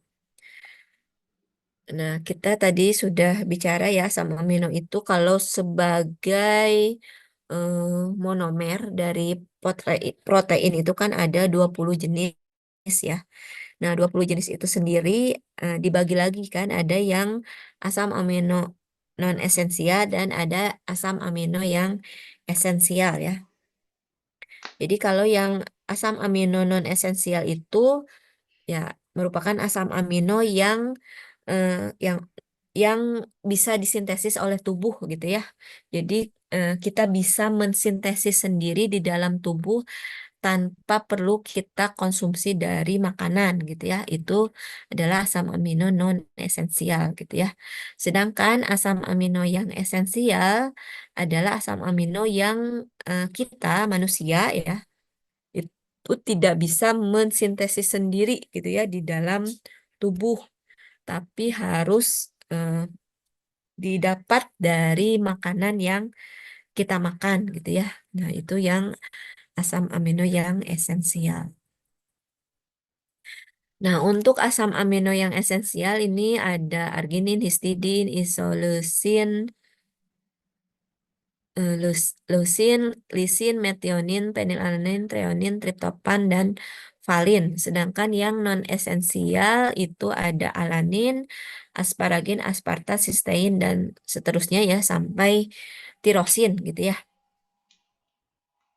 Nah, ini berarti yang esensial ini kita tidak bisa sintesis sendiri, tapi harus lewat eh, makanan ya, agar kebutuhannya tetap terpenuhi gitu ya. Sedangkan yang non-esensial kita bisa mensintesis sendiri gitu ya. Nah, sebenarnya asam amino non-esensial ini kita bisa mensintesis dari asam amino esensial gitu ya. Jadi makanya asam amino esensial sangat penting untuk kita ya asupannya tetap terjaga gitu ya. Karena kalau misalnya ini tidak terpenuhi, nanti yang non-esensialnya juga ya tidak bisa disintesis gitu ya. Karena ya ini tidak tidak ada gitu ya. Nah, tadi kan eh, disampaikan ya pada proses katabolisme asam amino itu kerangka karbonnya itu akan masuk ke siklus Krebs ya atau siklus asam sitrat gitu ya. Nah, di sini disampaikan masuknya itu seperti apa gitu ya. Nah, jadi untuk asam amino alanin, sistein, glisin gitu ya. Terus juga eh, serin, treonin itu akan dirubah menjadi bentuk asam piruvat gitu ya, yang dimana dia bisa berubah menjadi asetil CoA gitu ya. Nah, sedangkan aspartat dan asparagen itu dia itu akan masuk ke siklus urea siklus apa siklus asam sitrat gitu ya. Itu akan masuk atau akan dirubah menjadi oksaloasetat, terus penilalanin dan tirosin masuk akan dirubah menjadi fumarat, isoleusin, metionin, valin, suksinil CoA, arginin, histidin, glutamin, prolin ya. Itu akan masuk ke ke dirubah gitu ya menjadi bentuk alfa ketoglutarat gitu ya. Jadi makanya kenapa tadi dalam proses degradasi asam amino kerangka karbonnya itu akan masuk ke siklus asam sitrat gitu ya. Jadi maksudnya dia akan dirubah gitu ya menjadi senyawa eh, anggota dari siklus asam sitrat gitu ya. Jadi ini akan dirubah menjadi ini akan dirubah menjadi ini menjadi ini menjadi ini gitu ya. Terus ini awalnya menjadi ini dulu tapi akhirnya bisa menjadi sitrat gitu ya. Nah, di mana senyawa-senyawa ini kan merupakan anggota dari siklus asam sitrat. Jadi makanya kenapa tadi kalau misalnya lagi kekurangan energi, ya berarti nanti akan menghasilkan bentuk CO2 plus NADH, FADH gitu ya, bentuk energi gitu ya. Nah, sedangkan kalau misalnya lagi kekurangan glukosa, ya berarti nanti akan semuanya ini akan dirubah menjadi bentuk asam piruvat gitu ya, asam piruvat kemudian dirubah menjadi glukosa. Nah, tapi kalau misalnya lagi kekurangan lipid, berarti semuanya ini akan dirubah menjadi asetil CoA gitu ya. Kemudian bisa dirubah menjadi bentuk asam lemak gitu ya. Nah, jadi berhubungan ya antara proses degradasi asam amino dan juga metabolisme karbohidrat dan metabolisme lemak gitu ya. Nah, untuk asam amino yang dia bisa dikonversi menjadi bentuk asetil CoA gitu ya atau asetoasetil CoA itu disebut sebagai asam amino ketogenik. Jadi di sini ada leusin, ya lisin, fenilalanin, triptofan, tirosin gitu ya. Nah, sedangkan asam amino yang bisa dikonversi menjadi bentuk asam piruvat itu namanya asam amino glukogenik gitu ya. Jadi asam amino yang bisa dirubah nantinya menjadi bentuk eh, glukosa ya atau karbohidrat. Atau bisa juga ini yang bisa dirubah menjadi bentuk anggota ya dari siklus asam sitrat gitu ya. Jadi selain yang di sini berarti ini termasuk ke dalam asam amino glukogenik. Yang ketogenik hanya yang ini aja ya. Sama ini.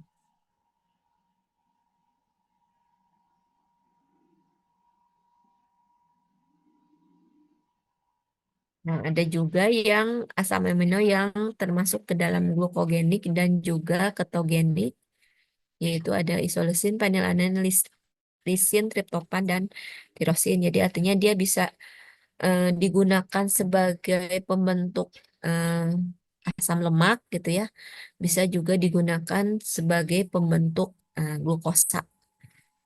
Jadi jadi asam amino itu ada tadi asam amino glukogenik, ada asam amino ketogenik, dan ada asam amino yang bersifat glukogenik dan juga ketogenik.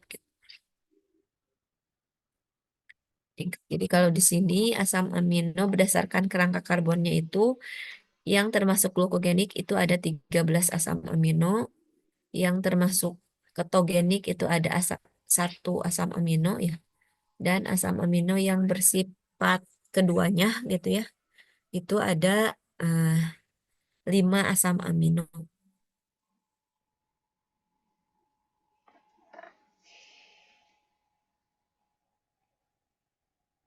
Ini sama seperti tadi ya. Jadi untuk alanin, lisin, sistein, serin, triptofan itu bisa dirubah menjadi piruvat gitu ya. Yang akhirnya dia bisa dirubah menjadi bentuk glukosa. Nah, sedangkan yang leusin tadi dia itu hanya bersifat ketogenik gitu ya. Jadi artinya leusin ini dia tidak bisa dirubah menjadi bentuk asam amino glukogenik atau tidak bersifat glukogenik, artinya dia tidak bisa dirubah menjadi bentuk glukosa.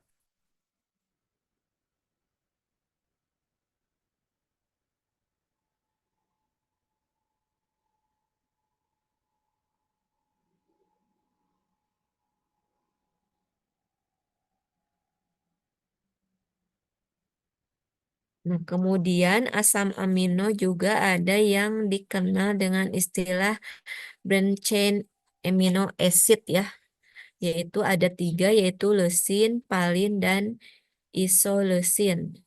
Jadi di sini ketiga asam amino ini sangat penting ya, sangat penting karena di sini eh, BCC BCAA ini dia punya 2 peran, yaitu peran metabolik dan juga peran fisiologis. Jadi peran metaboliknya itu bisa meningkatkan sintesis dan pergantian protein, merupakan jalur persinyalan, bisa digunakan untuk metabolisme glukosa, dan juga dapat meningkatkan oksidasi asam lemak dan berperan dalam obesitas gitu. Sedangkan peran fisiologisnya itu bisa berfungsi sebagai sistem imun dan juga bisa berfungsi eh, apa?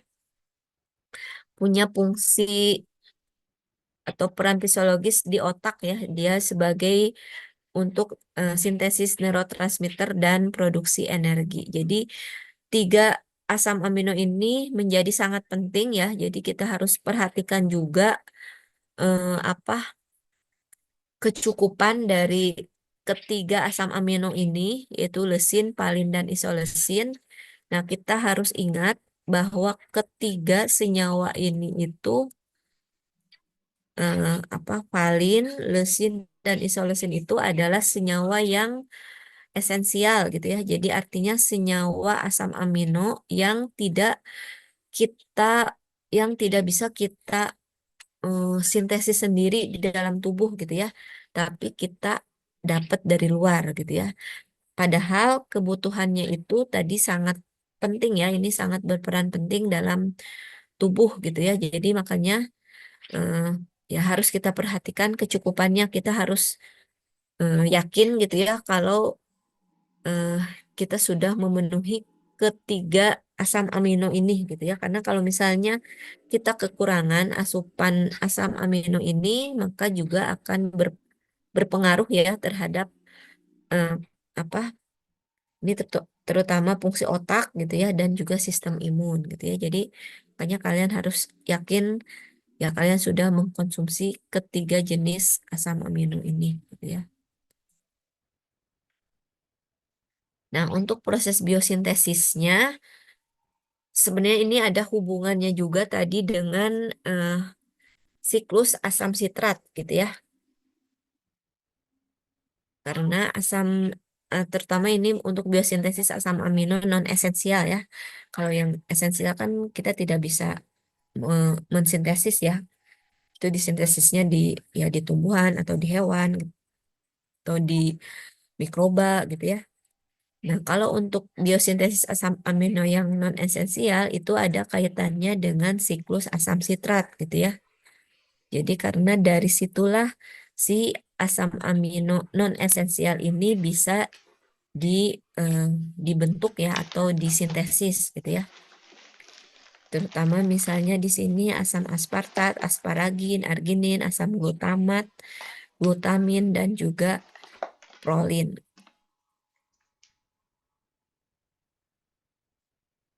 Nah, ini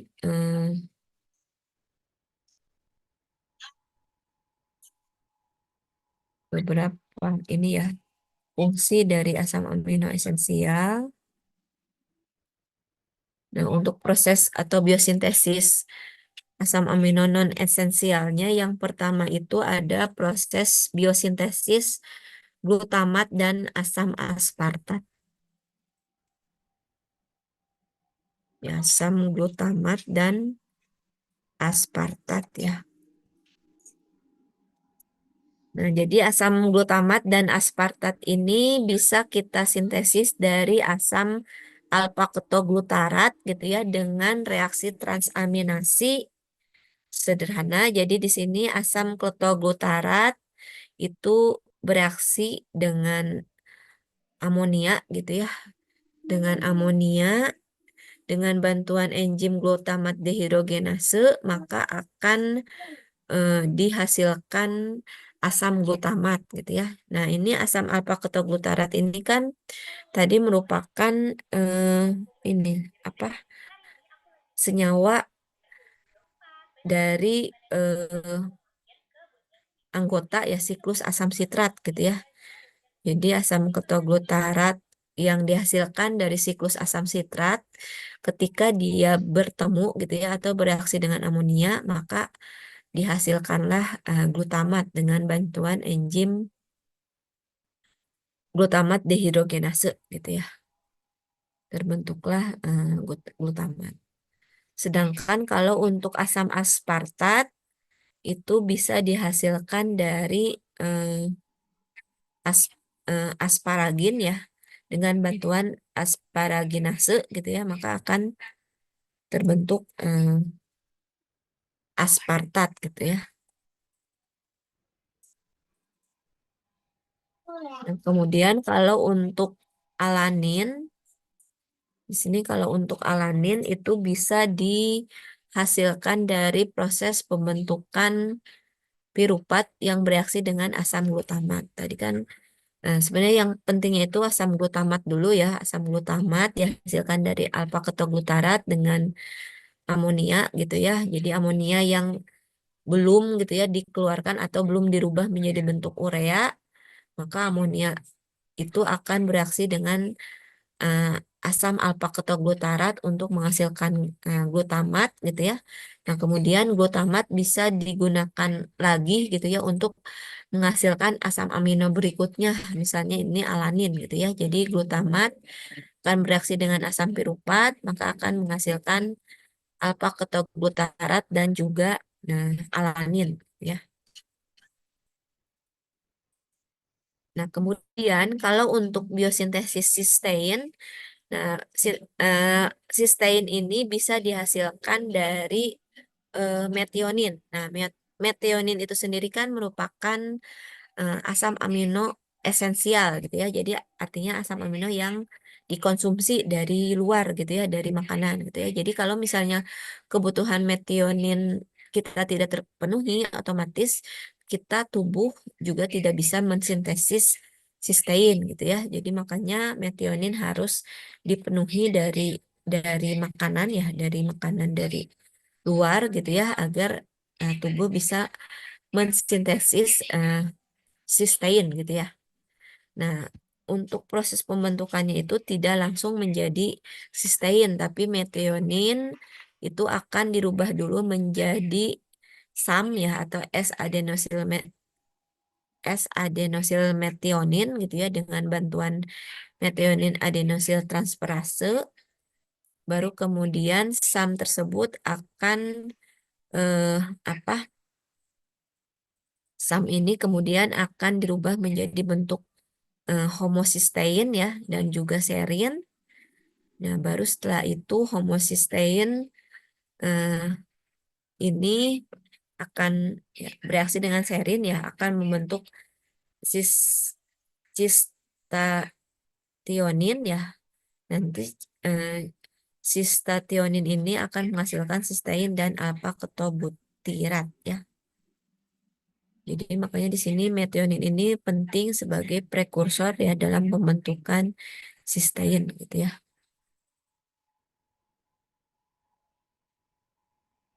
Terus kemudian kalau tirosin itu dihasilkan dari eh, fenilalanin ya. Nah, fenilalanin juga termasuk ke dalam asam amino esensial ya. Jadi fenilalanin penting untuk membentuk tirosin gitu ya. Nah, jadi di sini fenilalanin akan bereaksi dengan fenilalanin hidroksilase untuk menghasilkan tirosin. Di sini kan bedanya itu hanya kalau fenilalanin tidak ada OH ya di sini. Sedangkan tirosin ada penambahan gugus OH ya pada C keempat gitu ya. C keempat pada benzen.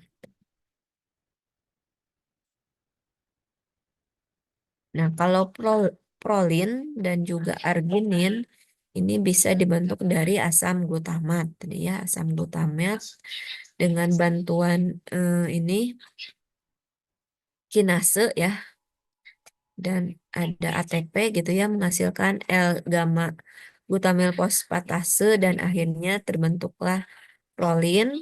Sedangkan kalau glutamat bertemu dengan nitran asetilase ya, dan juga koenzim asetil koenzim A di sini ya, itu akan menghasilkan ornitin kemudian arginin gitu ya. Nah, kalau serin itu dari senyawa ini 3 fosfogliserat gitu ya. Kemudian dirubah menjadi 3 fosfopiruvat. Kemudian akan dirubah menjadi bentuk 3 fosfoserin ya.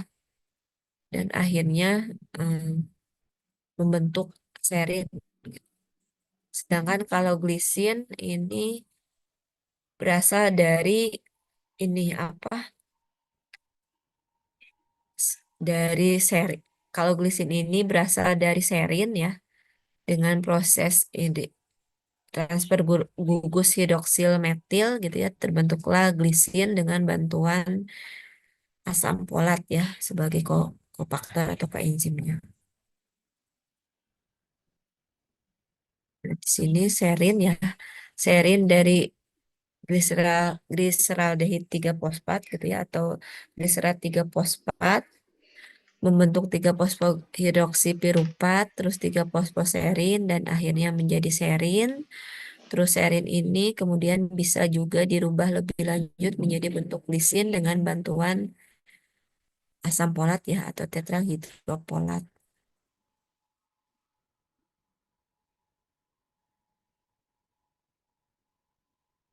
Sedangkan kalau aspartat di sini tadi apa? Aspartat itu bisa dikatalisis di sini dengan enzim aspartat transaminase ya. Jadi akan menggunakan asam alfa ketoaspartat, oksaloasetat dan glutamat. Terus bisa juga aspartat dibentuk dari deaminasi asparagin ya, dengan enzim asparaginase. Nah, asparagen sintase dan glutamin sintase digunakan untuk mengkatalisis pembentukan asam amino asparagin dan glutamin. Jadi glutamin bisa dihasilkan dari glutamat gitu ya. Sedangkan asparagin bisa dibentuk dari reaksi amidotransferase.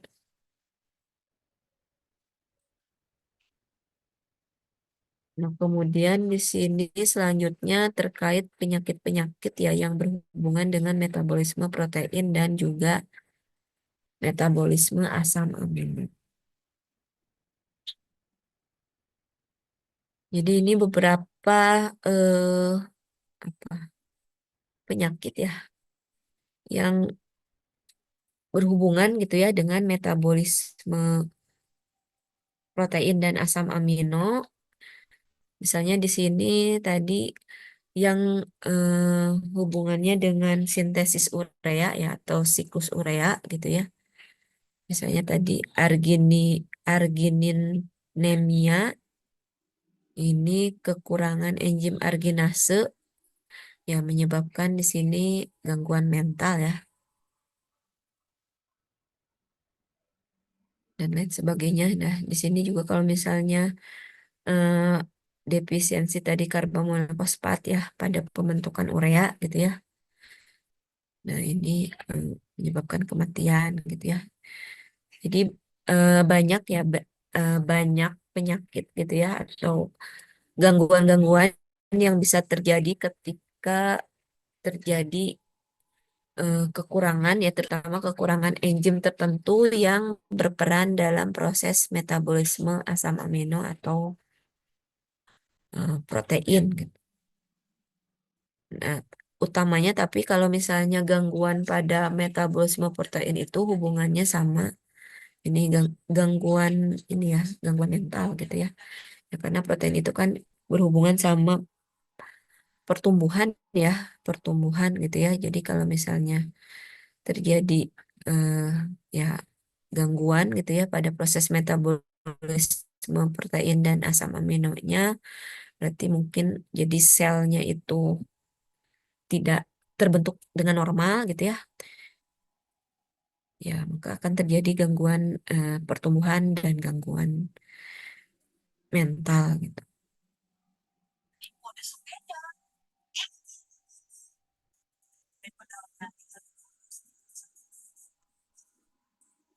Contoh-contohnya ya,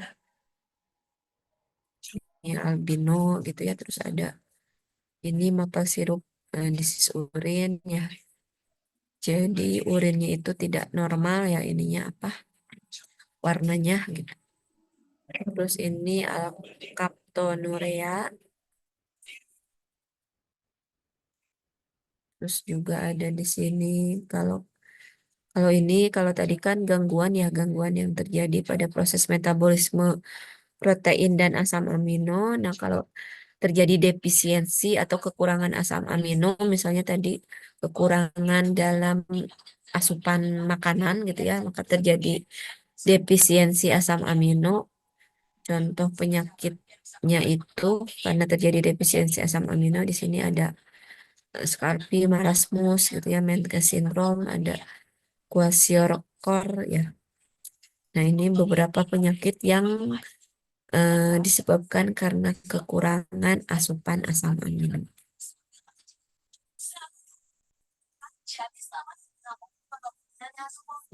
Nah, contohnya ini biasanya itu kalau defisiensi asam amino ini biasanya terjadi pada anak-anak ya, anak-anak yang masih dalam masa pertumbuhan gitu ya.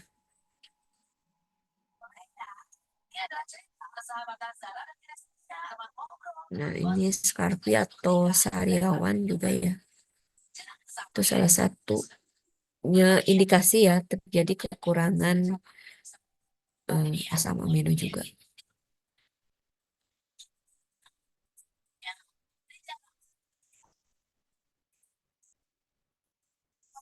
Nah, mungkin itu untuk materinya ya. Untuk materi hari ini terkait fotosintesis dan metabolisme urea dan asam amino. Ya, ada yang mau ditanyakan?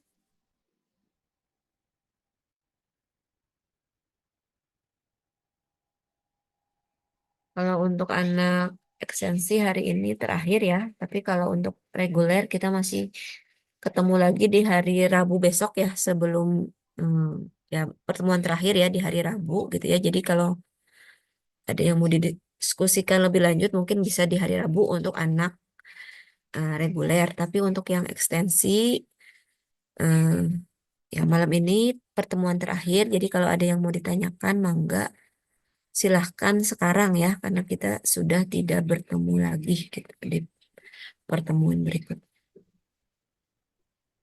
Bu, untuk kisi-kisi buat UTS apa aja ya, Bu? Namanya udah langsung kisi-kisi aja ya, bukan nanya materi. Kalau tadi kalian dengerin pasti bisa jawab. Sebenarnya apa yang tadi saya sampaikan itu adalah yang akan keluar di UTS-nya. Jadi tadi terkait metabolisme urea, terus biosintesis asam amino, terus ya tadi fotosintesis ya yang terjadi pada eh, tumbuhan C3, CAM dan C4 gitu ya. Nah, itu yang akan keluar di ujiannya.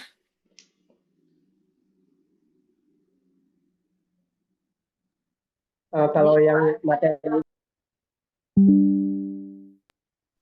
kalau materi yang siklus Krebs itu masuk nggak, Bu? Yang sebelum-sebelumnya juga kayak katabolisme karbohidrat. Nggak masuk lah, kan itu materi terkait metabolisme karbohidratnya.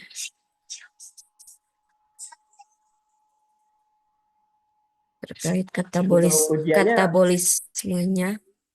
Ya. Hah?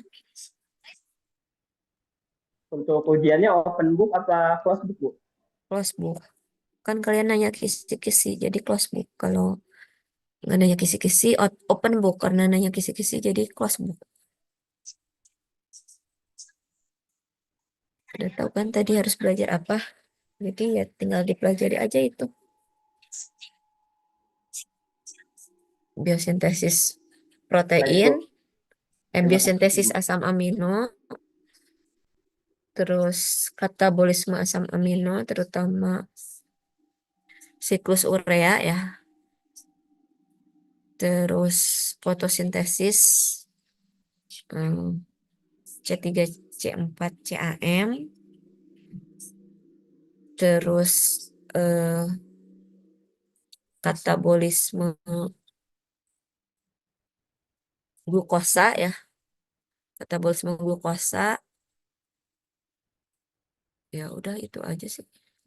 Lima soal ya, kalau misalnya 5 soal ya. Tapi agak berbeda ya antara antara reguler dan ekstensi. Saya bedakan soalnya ya nggak sama.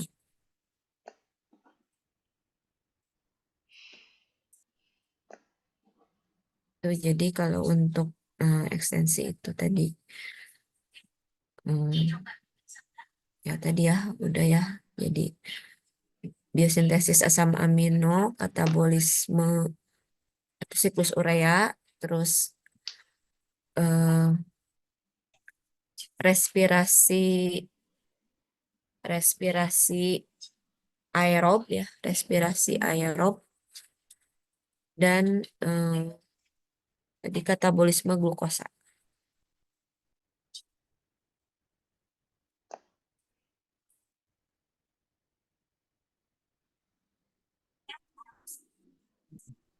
Tapi agak berbeda.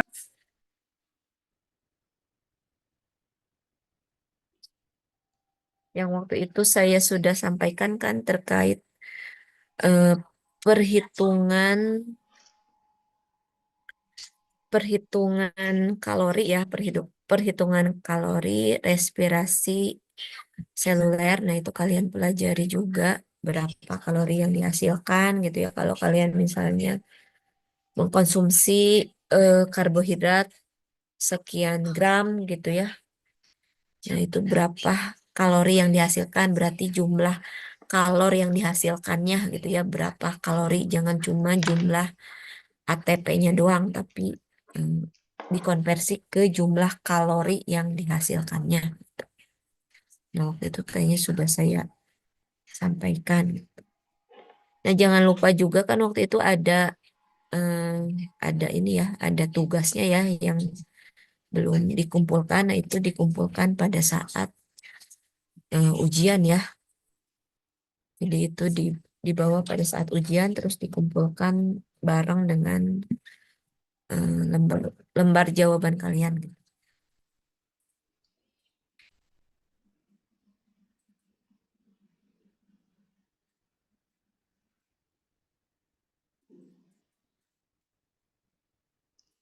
Ada lagi?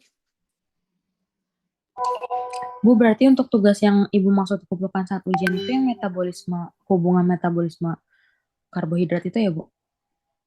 Ya, yang saya kan cuma ngasih tugas satu aja kan? Iya, Yang Bu. di, uh-uh. Maksudnya mastiin aja, Bu. Itu berarti nanti di Iya, print aja ya, Bu? Ya? iya itu. Oh ya, baik, Bu. Makasih, Ibu. Mm. Ada lagi yang lain?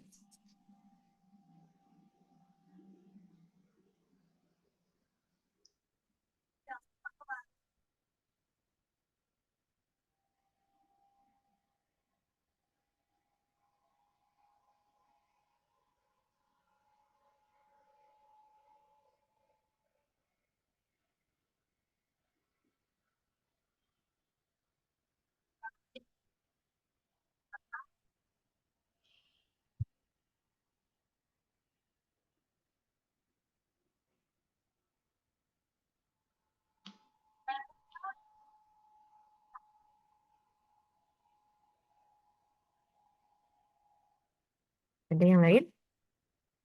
Yang mau ditanyakan?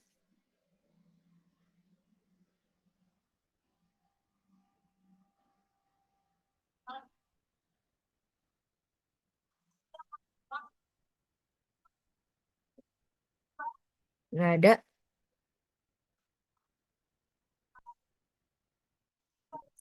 Nggak ada yang mau bertanya lagi selain kisi-kisi.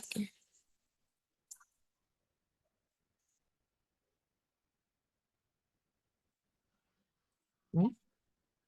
Coba dijawab dong. Ada yang lagi yang mau bertanya tidak? Mungkin cukup, Bu. Belum ada, Bu. Nah, oke, kalau tidak ada, ya oke, berarti kalau untuk ekstensi kan kita sudah tidak bertemu lagi ya. Jadi ini pertemuan terakhir kita. Tapi jangan lupa ya, nanti teman-teman tolong diisi DHMD-nya ya. Nanti mungkin pada saat ujian juga nggak apa-apa gitu ya, hari Sabtu ya. Jadi diisi DHMD untuk mata kuliah. Semua mata kuliah ya, tidak hanya biokimia 2 aja gitu ya, tapi semua mata kuliah tolong dilengkapi ya sampai pertemuan ketujuh gitu ya, dilengkapi walaupun mungkin ya kalau misalnya yang online-online mungkin kan belum sempat kemarin diisi, tapi mohon nanti pada saat hari Sabtu atau hari Minggu diambil absennya gitu ya, terus dilengkapi dengan berita acaranya karena itu ya ini ya sebagai dokumen yang harus nanti dilaporkan gitu ya, jadi mohon dilengkapi gitu. Itu mungkin untuk teman-teman ekstensi. Jadi kalau untuk ujian tadi close book hanya ada 5 soal ya, hanya 5 soal dan 5 soal itu ada eh, terkait metabolisme karbohidrat dan juga metabolisme asam amino gitu ya. Kalau metabolisme karbohidrat kayaknya soalnya hanya terkait katabolismenya saja. Ya dimulai dari proses katabolisme glukosa gitu ya, terus kemudian respirasi seluler eh, secara keseluruhan gitu ya, secara aerob aerob sampai kalian bisa menghitung kalori yang bisa dihasilkan dari proses respirasi secara keseluruhan tersebut berapa jumlah kalori yang dihasilkannya gitu ya. Terus kemudian terkait fotosintesis ya, untuk proses anabolisme karbohidratnya tadi pada tumbuhan C4, C3 dan CAM gitu ya, itu seperti apa gitu ya, sehingga kalian bisa membedakan gitu ya, bedanya apa sih gitu ya di antara tumbuhan tersebut. Terus kemudian eh, ke metabolisme asam amino, yaitu katabolismenya lebih ke tadi ya, sintesis urea gitu ya, dan juga ke biosintesis asam aminonya ya, terutama asam amino yang non esensial ya. Kalau esensial kan ya kita tidak mensintesis ya, jadi yang non esensialnya gitu ya, contohnya itu seperti apa. Itu mungkin kalau untuk ujian gitu ya. Jadi kalau ya kalian menyimak tadi pasti bisa menjawab. Jadi kalian bisa bikin rangkuman gitu ya. Bisa bikin rangkuman, dari rangkuman itu bisa kalian pelajari gitu ya. Sebagai bahan nanti di ujian.